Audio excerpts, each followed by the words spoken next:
Hello, it's Jimmy here at O'Reilly's. I'm looking at a Vauxhall Vivaro. Just open up the bonnet there.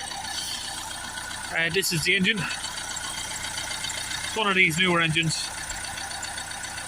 Yeah, 1.6 engine. You wouldn't have thought they could make the Vivaro any worse, but apparently they have, putting this engine in it.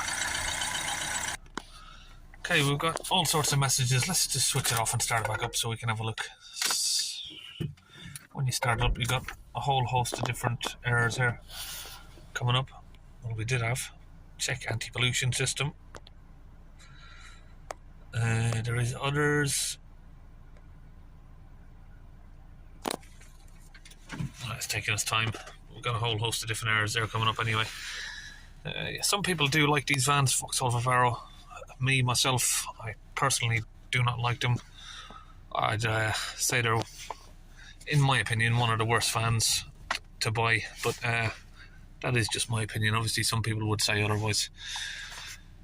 Let's have a look at what codes we got. Particle filter clogged, main control circuit short to earth. The van did have a flat battery. It did need jump starting, so these sort of electrical faults we're gonna be a bit unsure about. Speed signal, no signal, again might be a bit unsure about that. Temperature overheating, well, we'll have to have a look at that one. And the preheating connection fault, again that's electrical fault. Thermal plunger signal, thermal plunger. I'm sure that used to mean on the older ones of these, that would mean the block that goes on the coolant hose with the 4 glow plugs inside. I'm pretty sure it probably means something else on these.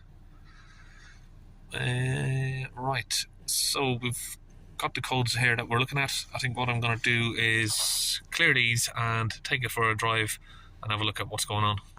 But first, yeah, let's go back and read the data stream. We'll look at that turbo pressure pipe, because I know these have a issue with that pressure upstream of the turbo, and then we'll have a look at differential pressure.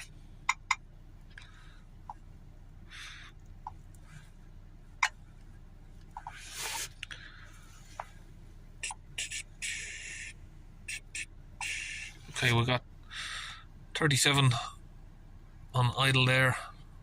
The pressure upstream of the turbo. Let's give it an acceleration, see if it moves up. Yep.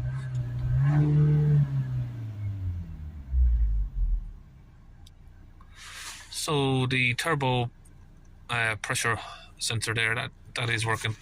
The pipe to this one, they usually block up, and then this doesn't get a reading.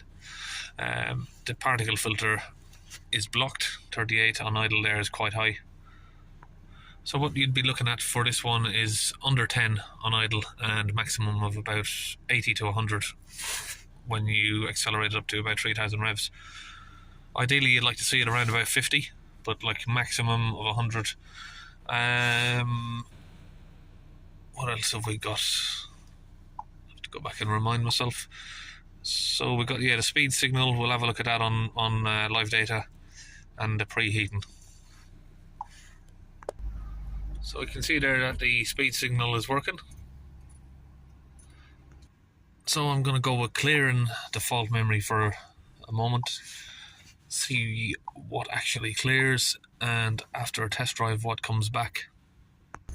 Okay, we're definitely down on power, that's full revs. Okay, test drive done, and the fault that's come back there is the thermal plunger. Now we have only taken it about a half a mile just up the road and back. Yeah, so the thermal plunger, like the older ones there, was basically this piece. I've not come across it on this newer engine, but that's what it used to look like on the older versions. So I need to figure out where that thermal plunger is located. I've not really come across it on this engine before, but on the older models it used to be round about here. But there is one issue there. I can see that live feed, it's got corrosion on it, so that could be causing some issues. I might take that off first, clean it up, and do another road test before we look any further. And if we look over here, I've found another issue. You can see there's oil there, and yeah, the boost hose is not attached, so that is definitely going to be causing some power issues. Okay, so I've just disconnected the live terminal there from the battery, and then we're going to open this up and just give it a clean up. Just going to get a little wire brush wheel down there and give it a clean up. Okay, we've got all that cleaned up. We'll just get it all put back together there. Okay, we're just going to use some cable ties to hold this pipe in place just temporarily until we can get a replacement. Now we are going to clear the codes again. Take it for a drive again. Okay, we've had the ignition switched off, so we're going to need to get this reconnected. Okay, so that's the faults cleared. We'll read the faults. No codes, and now we'll take it for a drive again. We can see now that the power has returned. If you accelerated it, accelerates nice and quick. Okay, so we're just under the van here. We can see the secondary water pump right there. And just above it there, that's the thermo plunger there. You can see it. Again, that is all corroded up. But wouldn't want to take that out unless we're going to replace it, so we'll have to replace that at a separate time. If he wants to order one up, we can get that replaced.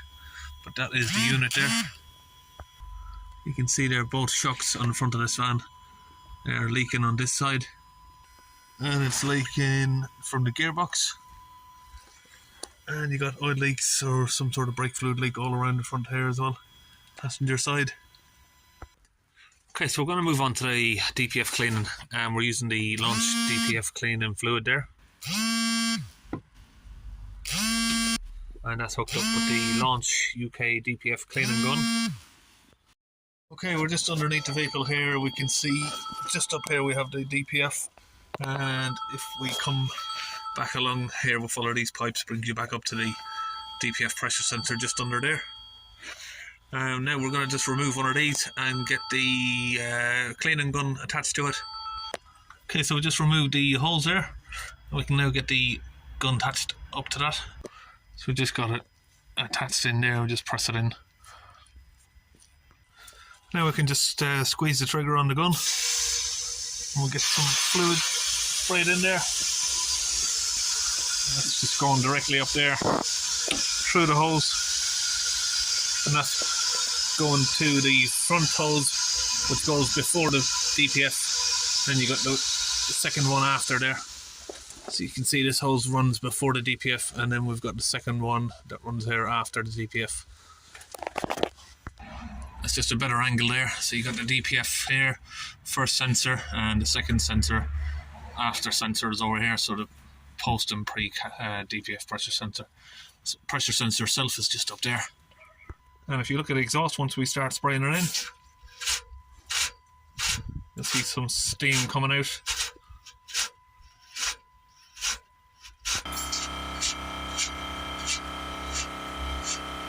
Squeeze that out. So just notice there that there's a leak coming from behind the heat shield there of the DPF. If we just rub that out of the way, let's have a look.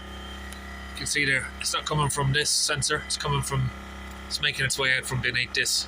So it's probably got a crack in there. It looks like it's been overheated, this DPF. Unfortunately, we've only just noticed that right now when we were putting the fluid in. Okay, we've started the vehicle back up, and you'll see now that the turbo pipe is connected. You do get a lot more pressure in the DPF, so if we hold up the revs there, let's let go of the clutch. We've got the fluid in there now, so it should start coming down. So if we try and hold around about 3000 RPM. It's hard to get it to stay in one position. Just keeps gradually climbing. Let's get that to stay there. Now it's moving again. It's going down. Okay, we've got a steady hold there. Got a steady rev. Let's leave it there. We should see the pressure coming down.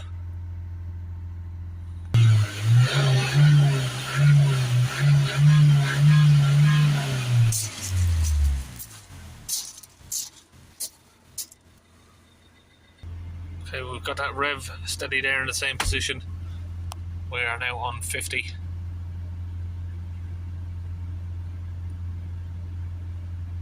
It's going to gradually come down.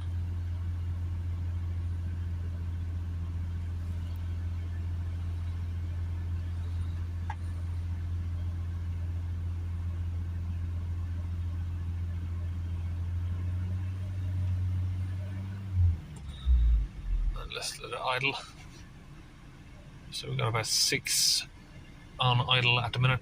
Probably come down a little bit more. It's only been about 2 minutes, 3 minutes. The fluid's been in there. Or that the vehicle's been running, 3 minutes, 2 or 3 minutes. So if we give it some full accelerations.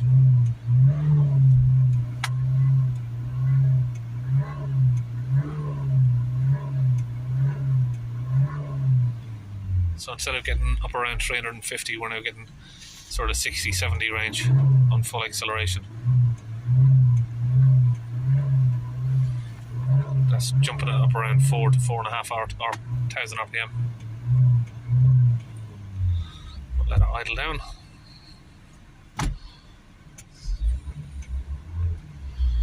Let's just hold the revs back at about 2.5. We need to wait until all the smoke dies down.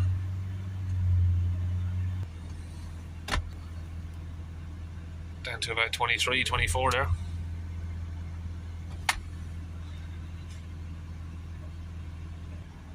And let's have a read of the fault codes. So there's no fault codes there at the minute. Go back to the data stream.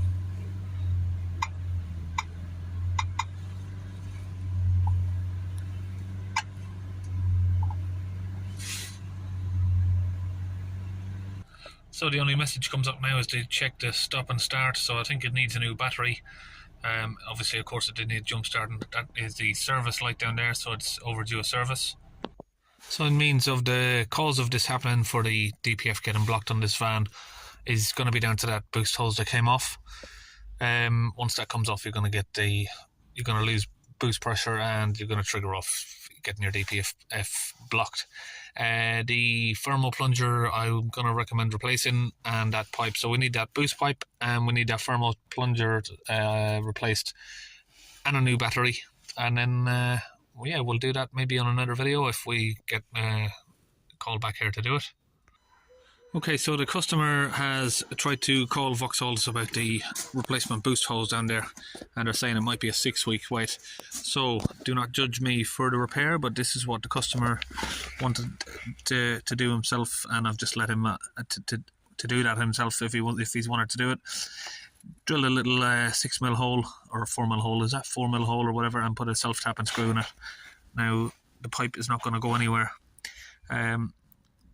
It's just done that as a temporary repair until you can get a new pipe. Again, if you want to do that, it's up to yourself, but it's a bit of a bodge, but it does work, yeah. So that's it. I'm just about finished on the Vivaro, and I'll see you on another video.